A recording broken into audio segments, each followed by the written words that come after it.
Bwana Yesu asifiwe. Dhambi ya kila haina utenga mwanadamu kwa Mungu.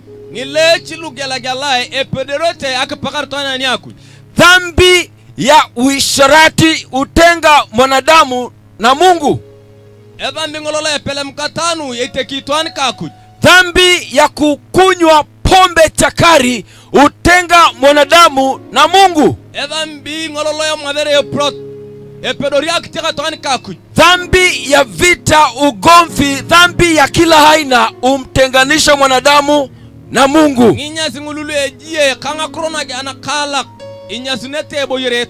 Bwana Yesu asifiwe. Na mwanadamu na Mungu alikuwa anatamani sana kutembelea mwanadamu kila mara. Lakini dhambi ilipoingia ikawa ni ngumu. Mungu akaanza safari ya kuleta upatanisho. Kwa sababu tamaa ya Mungu ni kukaa na kutembea na kuishi na mwanadamu.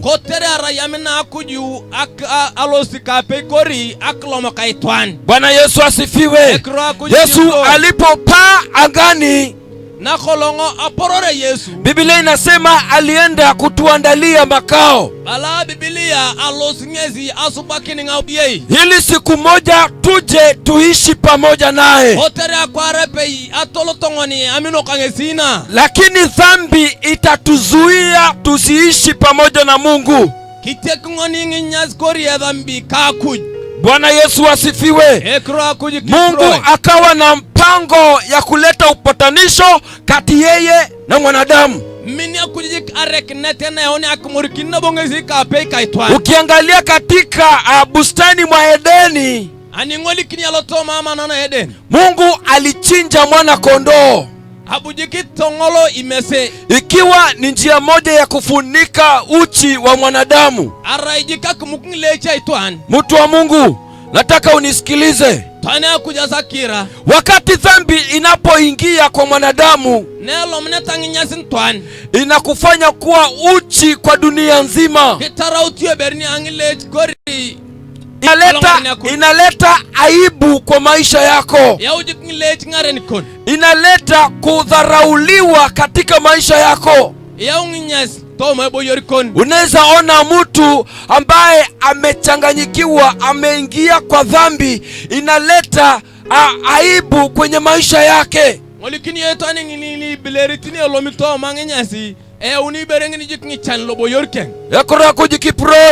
Bwana Yesu asifiwe. Yes, Mungu akawa na mpango ya kuleta upatanisho kati yake na mwanadamu. Kwa sababu tamanio ya Mungu ni kukaa na mwanadamu. Biblia inatuambia kwenye kitabu cha Yohana 3:16,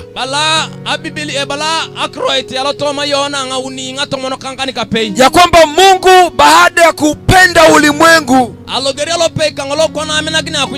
na alijaribu njia zote ya kuleta upatanisho kati ya mwanadamu na yeye. Biblia inasema ya kwamba alituma mwana wake wa pekee Yesu Kristo, ambaye tunamhubiri ya jioni hii ya leo, ya kwamba yeyote atakaye muamini hakika hatapotea, bali atapata uzima wa milele. Bwana Yesu asifiwe. Ukitaka njia ya kukupeleka mbinguni ni Bwana Yesu Kristo. Biblia inasema kwenye kitabu cha Yohana 14 mstari wake wa 6 ya kwamba Yesu ndiye njia ya kweli na uzima. Hakuna atakayeenda kwa Baba ila kupitia kwake. Bwana Yesu asifiwe. Yeyote atakayepotea njia hataenda kwa Baba. Yeyote atakayeingia kwa dhambi hataifika kwa Baba. Maana dhambi utenganisha mwanadamu na Mungu. Nataka tuangalie Biblia zetu katika kitabu cha 2 Corinthians chapter 5 verse 18. Asakia tosoma na Biblia na Korinto ya na ngare ngakan na Poloni na tomono kankani kauni nachi. Tunapomalizia close ya rumor.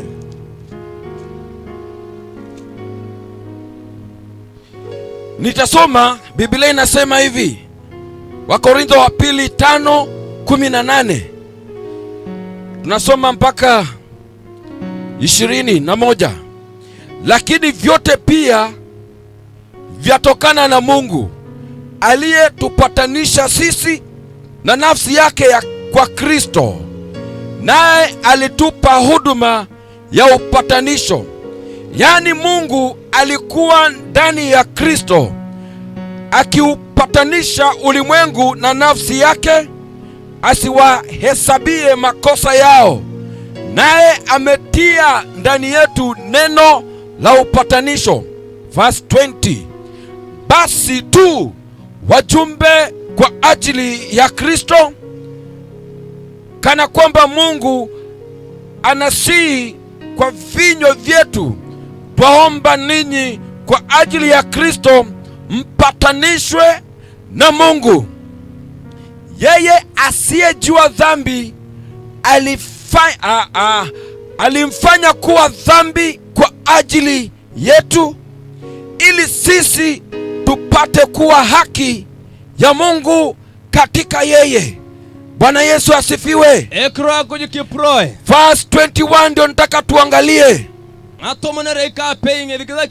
Inasema yeye asiyejua dhambi alimfanya kuwa dhambi kwa ajili yetu, ili sisi tupate kuwa haki katika tuwe haki ya Mungu katika yeye. Kristo Yesu alifanyika kuwa dhambi ili sisi tuwe wenye haki katika Kristo, kwa sababu Kristo alipoenda kwenye mti, Biblia inasema alitunikwa kwenye msalaba. Alikuwa amebeba dhambi zetu zote. Alikuwa amebeba aibu yetu yote. Alikuwa amebeba magonjwa yetu yote. Biblia inasema alipokata roho akiwa msalabani, alisema yote yamekwisha. Dhambi zetu ikakwisha. Yale tuliyokuwa tumehesabiwa yalikwisha. Ni ukweli ni kwamba ilikuwa inafaa sisi tufe, kwa sababu ilikuwa ni haki yetu tufe, kwa sababu ya dhambi iliyoletwa kwa sababu ya kutomtii Mungu. Bwana Yesu asifiwe. Lakini baada ya Yesu kuja duniani, ikiwa ni mpango ya Mungu kuleta upatanisho, Yesu akachukua dhambi zetu na makosa yote, akafanyika dhambi, akafa kwa ajili yetu, akapigwa kwa ajili yetu, alidhihakiwa kwa ajili yetu, alitemewa mate kwa ajili yetu, ili sisi tuhesabike haki ya Mungu katika Kristo Yesu. Bwana Yesu asifiwe. Mtu wa Mungu, unapokiri dhambi zako itwani akujina longa yongi chaniko. Unapotoka kwenye dhambi, unapoacha yale matendo ambayo ni chukizo mbele za Bwana,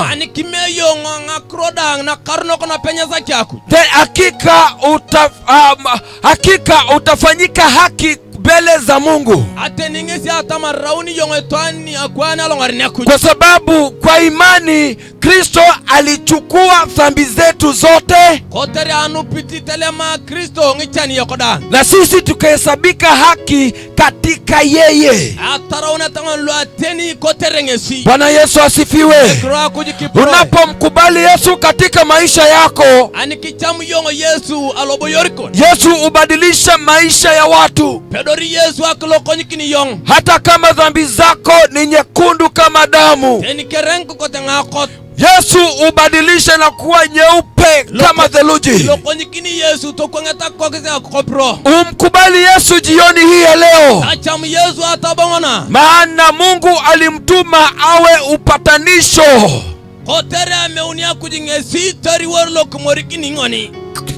atupatanishe sisi na Mungu Baba, baada ya dhambi kututenga na Mungu. Unapomkubali Yesu jioni hii, Biblia inasema wewe utakuwa kiumbe kipya, ya kale yatapita, tazama yamekuwa mapya. Utakuwa kiumbe kipya mbele za Bwana, kwa sababu Yesu atakubadilisha. Yesu atakufanya kuwa mtoto wake, na Mungu atakufanya kuwa kiumbe kipya, na utembee katika haki ya Mungu katika Kristo Yesu. Bwana Yesu asifiwe. Wakati Yesu alipokuja duniani, alitubadilisha, akatupa haki yake, na haki ya Yesu Kristo inapatikana kwa imani kwake. Bwana Yesu asifiwe. Unapomwamini Kristo unapata haki ya Kristo, na Mungu atakuhesabia ya kuwa wewe ni mwenye haki. Bwana Yesu asifiwe. Tunapobadilishwa na Kristo, tutakuwa viumbe vipya. Tunapoacha mambo yetu ya kale, tabia zetu ambazo zilikuwa zinatutenganisha na Mungu, utakuwa mwenye haki katika Kristo Yesu. Bwana Yesu asifiwe. Nataka usimame mtu wa Mungu, ya kwamba Kristo Yesu anakupenda wewe. Wewe mtu mwenye dhambi, wewe mtu naye jidharau, wewe mtu ambaye unajiona wewe ni mtu duni, wewe mtu ambaye unaona hauwezi, Yesu anakupenda, na alikuja awe upatanisho kati yetu na Mungu. Na Biblia inasema ya kwamba katika Kristo tumehesabika haki. Bwana Yesu asifiwe. Unapopeana maisha yako kwa Bwana, wakati unapokubali Mungu, maisha yako ubadilika. Yesu anaosha na unakuwa kiumbe kipya, na unakuwa mtu wa dhamana katika nyumba ya Bwana.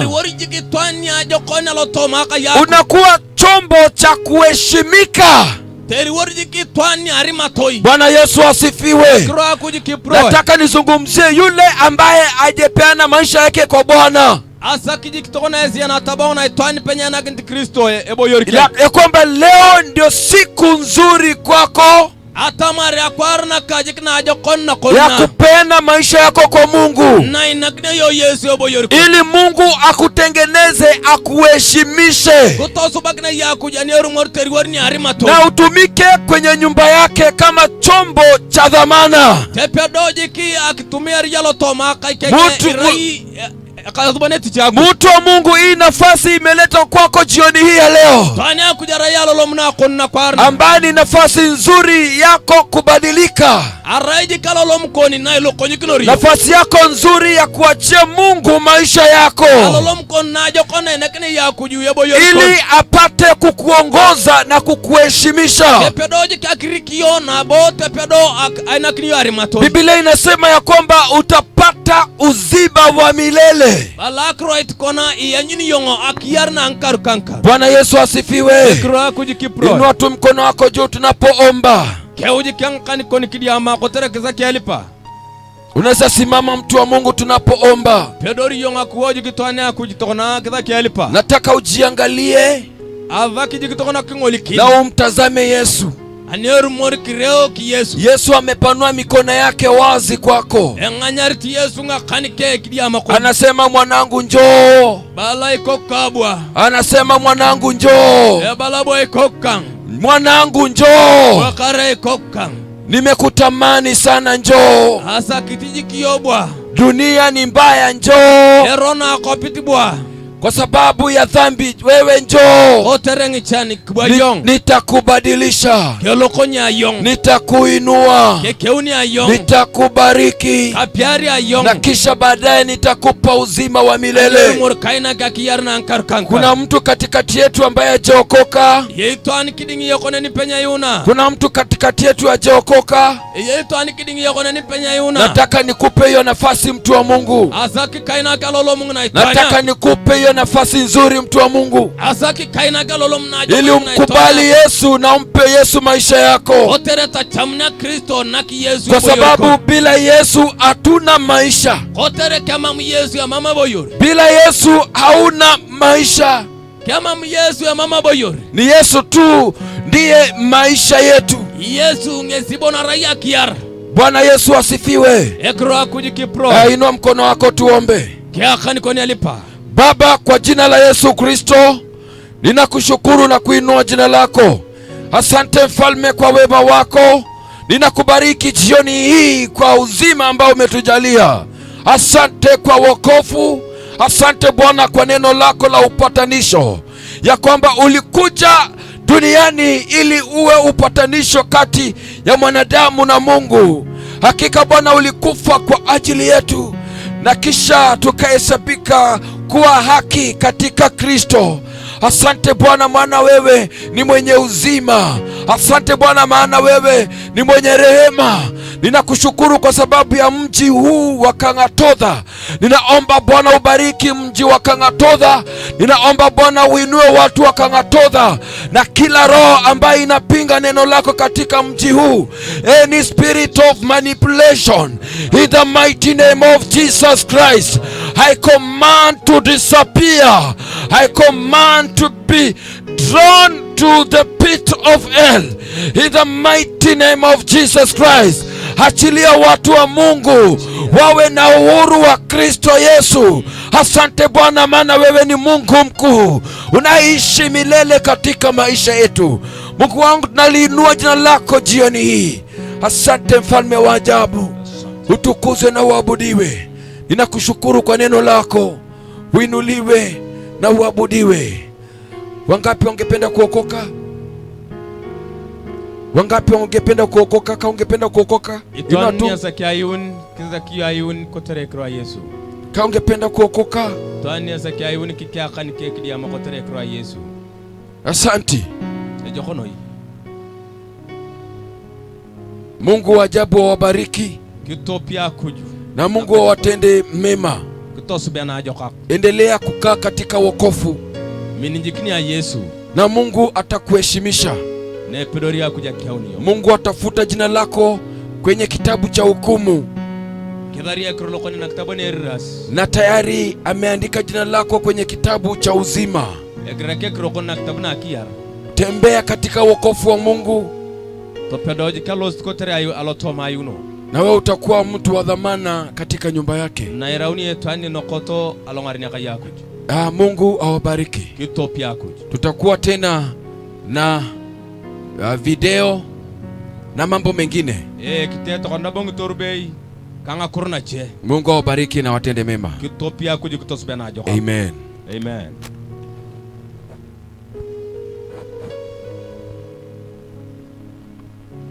Hallelujah.